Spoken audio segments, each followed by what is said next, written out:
ভাবে এদের ব্যাকগ্রাউন্ড বের করা হচ্ছে। ওই দলের যেমন ওনাকে বলা হয়েছে উনি এক দলের রাজনীতি করতো, ওই দলের রাজনীতি করতো, ব্যাপারটা রাজনৈতিক ভাবে ঘুরানো হচ্ছে। কিন্তু এখানে আমরা যারা আহত আছি আমাদের একটাই পরিচয়, আমরা আহত, আমরা কোনো রাজনৈতিক দলের লোক না। এখানে শরীফ ভাইকে যেভাবে বলা হয়েছে উনি রাজনীতি করতো, উনি ওই অ্যাটাকিং দলের লোক, আমিও তো কোনো অধিকারের লোক, আমিও তো আহত, ওনাকে বলা হলে এটা আমাকেও বলা হয়।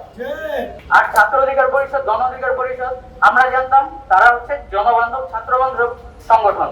তারা এটাকে যেভাবে ঘুরে দিল যে ছুরি নিয়ে হামলা করা হয়েছে, তারপর আমরা হামলাকারী, ব্যাপারটা এরকম ছিলই না। সাইফুল ভাই যথেষ্ট নম্রভাবে ওনাকে বলতে বক্তব্য প্রত্যাহার করতে, ওনারা ওটা করেন না, উল্টা বরঞ্চ তাদেরকে পিছনে ডেকে নিয়ে তাদের উপর ধস্তাধস্তি প্রকার হাতাহাতি হয়। এখানে অধিকাংশ আহত মানুষ আছে যারা জানি না ফারুক হাসান ভাই কে, গণ অধিকার পরিষদ কে জানে না, কারণ তারা রাজনীতির সাথে সম্পৃক্ত না। তারা ছিলেন সাইফুল ভাই আহত ভাই, তারা জানে আমার এক ভাই ওখানে মারি কেটেছে, তারা গেছে আহত ভাইকে বাঁচিয়ে, এখানে কোনো দলের উদ্দেশ্য সফল করতে যায় নাই। যার কারণে পরবর্তীতে ব্যাপারটাকে ওখানে ঢাকানো হয়, মানে তারা ওইভাবে প্রচার করে যে ফারুক হাসান ভাই, গণ অধিকার পরিষদের ফারুক হাসান ভাইয়ের উপর হামলাকারীরা হামলা করতেছে, আহতরা হামলা করতেছে। আহতদের গায়ে কি এত শক্তি আছে? আহতরা কি চোখে দেখে যে তারা ফারুক হাসান ভাইকে হামলা করে ছুরি না মাথা ফাটাবে? আমাদের পরম সৌভাগ্য যে আমরা আহতরা বাংলাদেশের 64টা জেলা থেকেই আহত হই। এই ফ্যাসিস্ট হাসিনা সরকারের মদতদাতা যারা ছিল তারা আমাদের উপরে আহত, আমাদেরকে নিহত করেছে। আপনারা সবাই জানেন, সবাই জানেন না, আপনারা সবাই এক একজন এক এক জায়গা থেকে কিন্তু সাক্ষী। এর ভিতরে আমাদের সৌভাগ্য, আমি এই জন্য বলেছি যে বিভিন্ন দলের আহতরা কিন্তু যে সময় নাম ছিল কোনো দল মত নির্বিশেষে নাম ছিল, জনগণ হয়ে নাম ছিল, সব শ্রেণীর মানুষ। এখান থেকে হঠাৎ করে দেখা গেছে যে অনেক দলের মানুষ কিন্তু আমাদের আহত হয়েছে এবং নিহত হয়েছে। আমাদের বাংলাদেশের রাজনৈতিক দলের কথা বলছি, তার ভিতরে আমার চরম সৌভাগ্য যে আমারই একটা দলের ভাই, আমরা যখন আহত, আমাদের দলই কিন্তু আহত, আমাদের রাজনৈতিক কোনো পরিচয় নেই। এই জায়গা থেকে গণ অধিকার পরিষদের একজন ভাই আমাদের এই আন্দোলনে আহত হয় এবং সে আমাদের সাথে কিন্তু দীর্ঘদিন ধরে চিকিৎসা নিচ্ছে।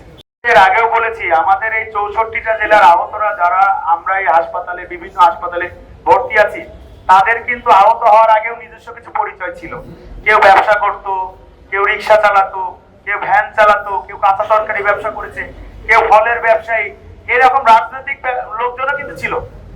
ওই জায়গা থেকে আমি বলতে চাই, আমি আপনার এই বিষয়ে কোনো মন্তব্য করব না যে ফারুক ভাই কার পক্ষে কার বিপক্ষে কথা বলেছে, কোন দলের পক্ষে কথা বলেছে, কোন দলের পক্ষে কথা বলে নাই। আপনারা দেখেছেন কালকে শহীদ মিনার সহ অনলাইনে দেখছেন অনেক জায়গায়, আমি নিজেও দেখেছি যে যাদের নিয়ে কথা বলেছে তারা নিজেরাই মিছিল দিয়েছে। তারাও কিন্তু জানতো না যে ওই মুহূর্তে কারা হামলা করে গেছে। তারা যদি জানতো, যদি আহত হামলা করেছে, তাহলে তো মনে হয় যে তারা আরো আমাদের নিয়ে আরো দেশকে মানে আগুন ধরাই দিত। কারণ কি জানেন, এই আন্দোলনে প্রত্যেকটা শ্রেণী পেশার মানুষ কিন্তু আন্দোলনে অংশগ্রহণ করে, সবাই সবার পাশে ছিল। ওই জায়গা থেকে এখন যদি ওই কালকে রাতে তাদের দলের কথা বলাতে যদি অত লোক হয়, আর যদি বলতো যে না আহতরা গায়ে আঘাত করেছে, তাহলে আর কত লোক হতো আপনারা ভেবে নেন, এই বাংলাদেশের মানুষ ভেবে নিক। আমি তো বলবো আমার জায়গা থেকে সে আমাদের কথা ফার্স্টে বলে না, এর জন্য তাকে ধন্যবাদ দিতে চাই। কালার এক্সপার্ট, জর্জ স্যাপ এবং মাইল্ড অন হ্যান্ডস টেকনোলজি সমৃদ্ধ অরিক্স ক্রিস্টাল ওয়াশ আপনার লন্ড্রি এক্সপার্ট।